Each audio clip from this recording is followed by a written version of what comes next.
Are you the $100,000 a year business owner that aspires to be $1 million a year business owner? What are you going to do in order to become that $1 million business? Welcome to the Sales Made Simple podcast. This podcast is dedicated to helping overwhelmed outdoor living professionals, landscapers, and hardscapers just like you increase your closing rate to over 75% without doubling your workload so you can build a seven-figure business that doesn't need you. I'm your host, Joshua Gillow. Let's dig in.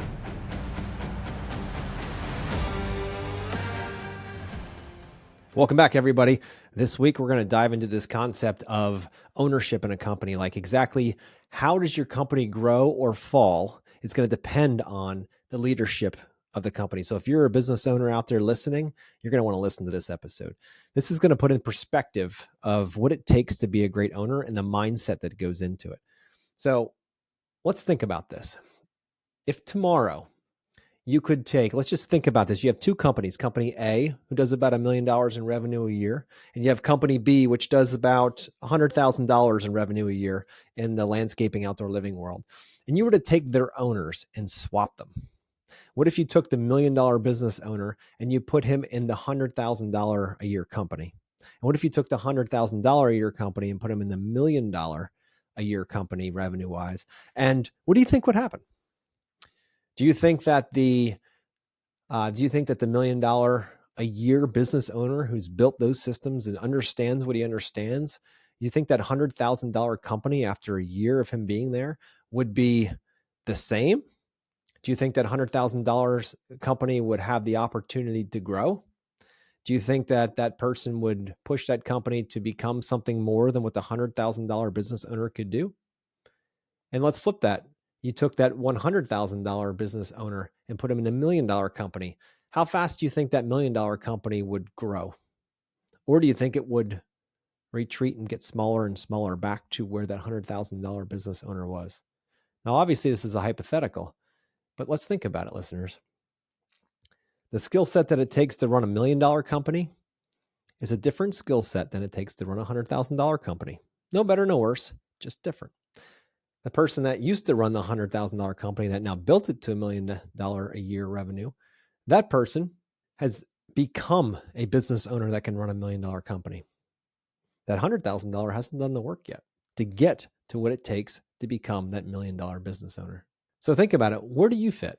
Are you the $100,000 a year business owner? Maybe not exact numbers, but that $100,000 business owner that aspires to be $1 million a year business owner? And if you do aspire to do it, what are you going to do in order to become the man or woman that can run that $1 million business? It's not something that gets handed to you. It's not luck.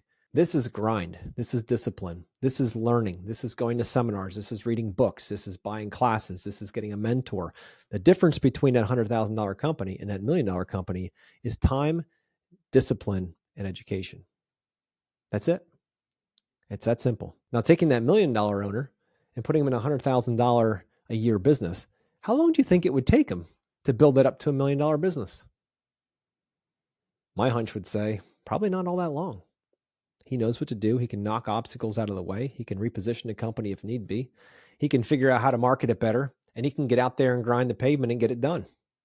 But what about that $100,000 business owner? If he's in that $1 million seat, do you think he has the capacity to grow that $1 million company larger?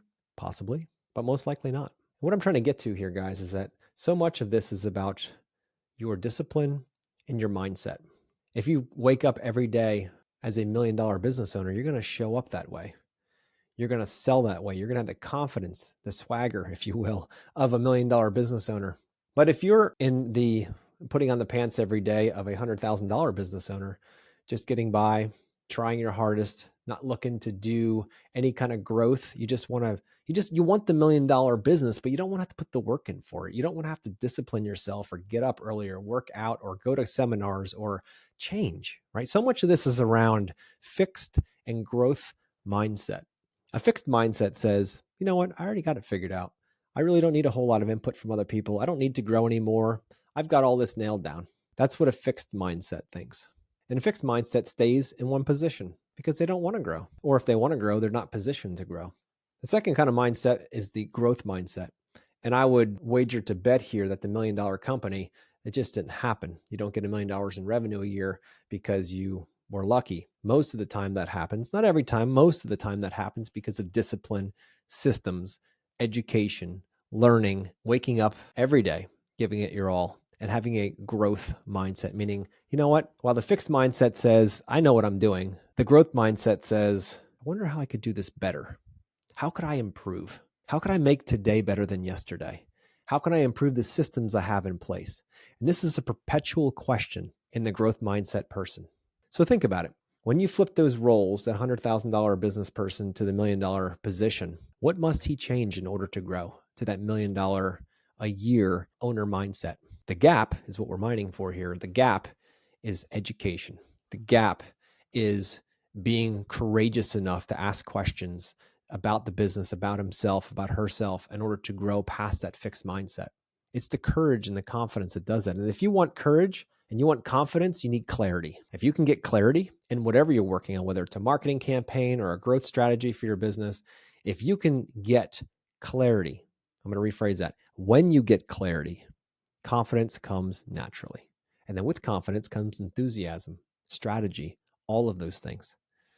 So if you're stuck in a fixed mindset and you're not thinking at all about getting clarity because this is just how you've always done it, this is how my customers have always done this work, this is how they've always bought from us, I can just send my proposals via email over, not actually call them, or, I don't do Zoom, I don't do Loom, I don't do any of these new technologies, I'm just going to do it the way I've always done it. Well, then you're going to get the results you've always got. And that's going to keep you trapped in a $100,000 mindset. But if you're courageous enough, and you get clarity by listening to podcasts like this or others, by reading books, by constantly asking, how can I get just a little bit better? I've got a philosophy, it's called the 2mm philosophy, where each day, if we can get better in 4 categories of life, the simplest 4, which is faith, family, fitness, and finance, if we can get just a little bit better in each one of those, more aware, more alive in each of those, just 2mm a day, over 365 days, that's a massive amount of growth. You pair that over 10 years, you pair that over 50 years, and that's where the becoming happens. That's the difference between a $100,000 and $1 million business. It's a dedication to growth each and every day. So I challenge you guys out there that are listening, that if you find yourself in the position of, I'm just going to do it the way I've always done it in the past, well, you just solidified your future and your growth. So you can't want to grow and not grow personally first. It doesn't work that way. If you want your business to grow, you listening right now, you have to invest in yourself, because your business will never outpace your growth. You must be outpacing the business's growth personally, spiritually, emotionally, strategically, all of those things. So the first step in all of this is to acknowledge where you are right now. It's called the point of reference. It's where you are right now and where you want to go. What's the outcome we're after? Where do we want to go? Are you the $100,000 business wanting to be the $1 million business? Well, there's a step-by-step program to get you there. If you're the $1 million business and you want to go to 5 or 10 million, you can hire mentors to get you there. The difference between 100,000 and $1 million is the fact that you can get away with winging $100,000 worth of business a year and not have any systems and processes in place, shooting off your hip, taking all your calls from your cell phone, trying to manage everything yourself. But once you get to that $1 million line, systems, strategies, bigger thinking must be involved, or you won't go further than that. This will just be a little bit of luck that you did hit if you got lucky enough to get to the $1 million line. Anybody, actually every person that I've talked to in my career that has gotten past the $1 million line consistently has done it by implementing systems and prioritizing that in their business. So if you need help with specifically the sales system, getting your head right in sales, understanding a system that'll get you from where you are right now to where you want to go by having better conversations with less people to get higher ticket per client, reach out to us. Book a call below. You'll see it in the show notes. Love to talk to you about where you are now and what it'll take you to get from where you are to where you want to go. So thanks, guys, for listening. Talk to you next time.